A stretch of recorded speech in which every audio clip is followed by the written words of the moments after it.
What's going on, everybody? Spencer back for another video, and in today's video we are going to discuss my predictions for tomorrow's Chicago Pro Show. So let's get into it.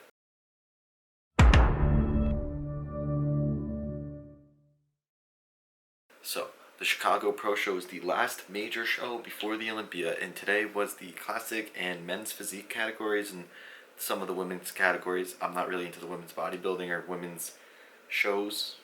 I'm trying to get into it, not into it yet, so I'm working up to it. But tomorrow, that's where the big boys play. The big boys, the men's open people, that's what we're here to talk about.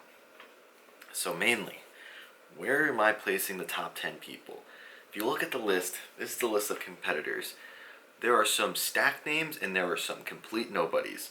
I'm always afraid of complete nobodies because they might be a nobody, but they might come out of nowhere and win, which is one of the people on this list have done that before, so be very careful.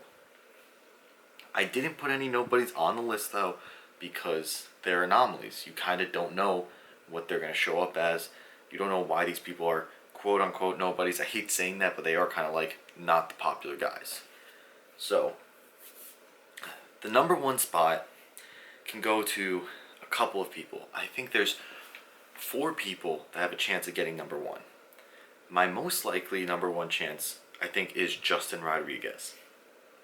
Justin Rodriguez came so close to beating Ian Valier. I think he came in second or third in the New York Pro Show.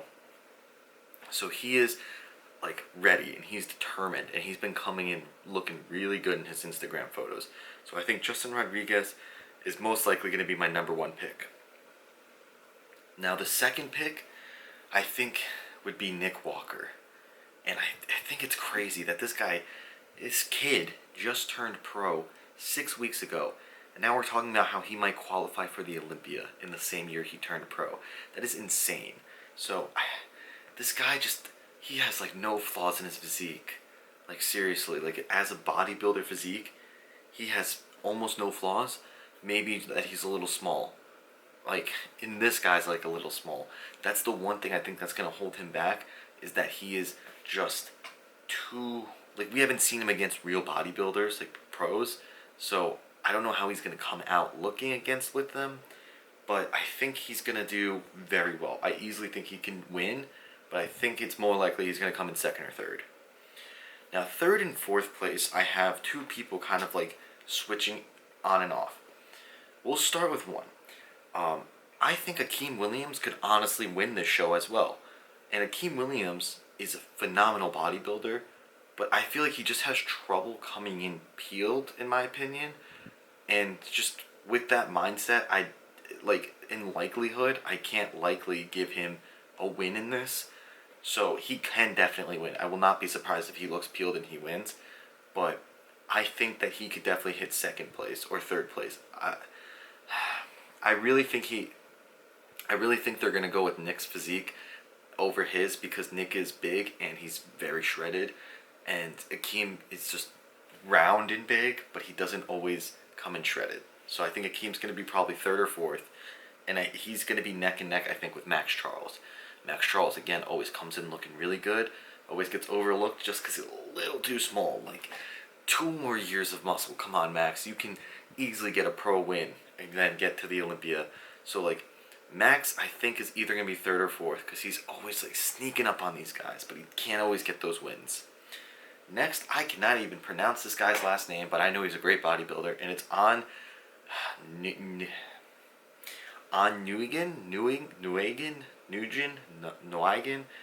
One of those are probably right. No, they're actually all wrong. I know they're all wrong because I've heard it pronounced correctly, and I just can't pronounce it.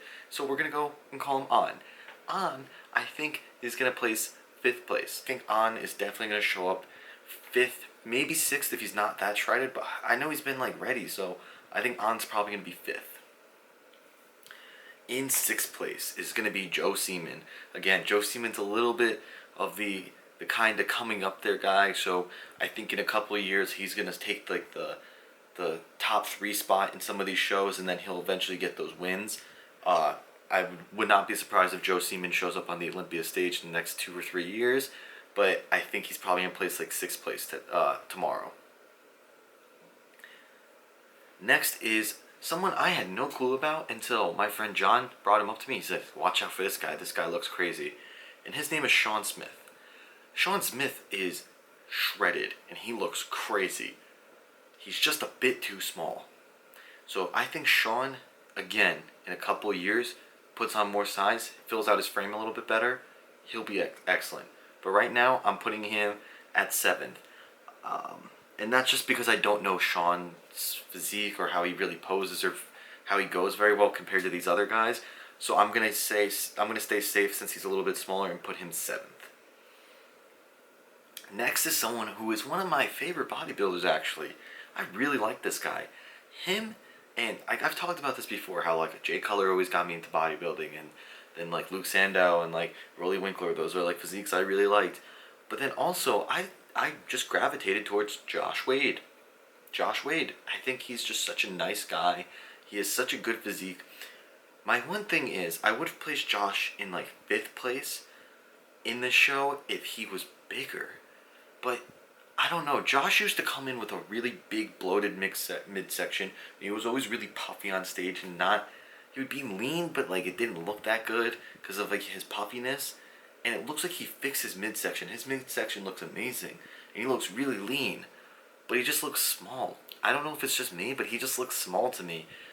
Next, number 9 is going to be a bodybuilder that is an absolutely great bodybuilder. He's actually kind of a veteran bodybuilder. And that's going to be Johnny Jackson. Johnny has a great upper body. Very poor lower body. He just has trouble building out his lower body. I don't know. It's always been very strange to me. But Johnny not having a good lower body, especially in this kind of lineup where everyone has pretty good physiques, I don't think he's going to do well just because his physique is... He has like a Big Ramy physique where his legs are... Like Big Ramy's legs are so big compared to his upper body. Johnny's upper body is so much bigger than his legs. And everyone else in this competition basically has like streamlined good physiques. So I think Johnny's probably going to show up in 9th place in my opinion. Now this is the guy who might screw everything up again. Because a lot of these guys like can just screw everything up. A lot of these shows are pretty easy to kind of tell who the top 5 are going to be. But this guy, like this show, it's hard because some of these guys can come in really good, or we haven't seen these guys up against each other. They're kind of like unknowns or lesser known bodybuilders compared to others. But this guy, Muhammad, what's his last name? So this guy's name is Muhammad Shaban? Don't know if I'm pronouncing that correct. We'll call him again, like we did with Muhammad. Muhammad is kind of weird. He's kind of an unknown. And the reason he's kind of like an enigma in my eyes is because he's the kind of guy that when everyone was kind of off, he snuck in and won a show. He beat Ian Bayer. So like, you have to, this was a couple of years ago, but you have to keep that in mind. Like, he might be the kind of guy that if, for some reason, if everyone screws up, he could like bump up. I don't think he's going to hit top 3, because that top 3 or 4, those top 3 or 4 guys are really solid in that position. But I think he can knock out some of the numbers I was thinking, some of the numbers I was saying. I think like if he comes in looking really good, he could honestly try to even beat out Johnny Jackson. So that's going to wrap this up. Maybe my predictions are right, maybe they're wrong. I'm usually almost always right with like these predictions. I'm very close typically. Just because I'm very unbiased in this, like I have favorites. Like I would love Josh Wade to win, but I know Josh Wade's not going to win.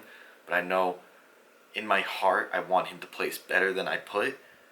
And if he does, I'll be so happy. If he kills it more than 8th place, I'll be so happy. That's what I'm looking forward to. And you know, Nick Walker, I was going into the show thinking he was not going to win. But then like looking at some of the other competitors and everything, I'm like Nick, Justin, Max, and Akeem, that's going to be a tough 4 to beat. I really think that that's going to be the top 4 guys. I don't think Max is going to win. I think Max would be in 3rd or 4th. That's going to wrap this up. We'll find out tomorrow if I'm right, and I will do a after video kind of talking about what happened, if I was right, if I was wrong, and who gets to go to the Olympia and how the point system's going to change, because looking at this list, a lot of these guys are going to knock Big Ramy right off the list. So I will see you guys in the next video. Keep my head up when I act, head up, that's a fact. Never looking back, I'ma keep myself on track. Keep my head up, staying strong, always moving.